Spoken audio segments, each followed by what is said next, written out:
উচ্চ মাধ্যমিকের ফল প্রকাশের পর কেটে গেছে 3 মাস, তবু কলেজে ভর্তির মেরিট লিস্ট এবং জয়েন্ট এন্ট্রান্সের ফল প্রকাশ করেনি রাজ্য সরকার।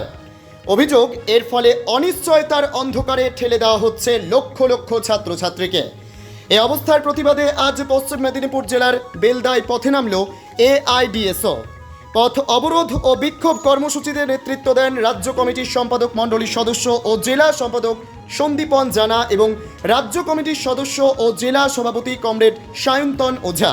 শিক্ষাক্ষেত্রে অনিয়মের বিরুদ্ধে তাদের হুঁশিয়ারি, আন্দোলন চলবে যতদিন না ছাত্রছাত্রীরা ন্যায্য অধিকার ফিরে পায়।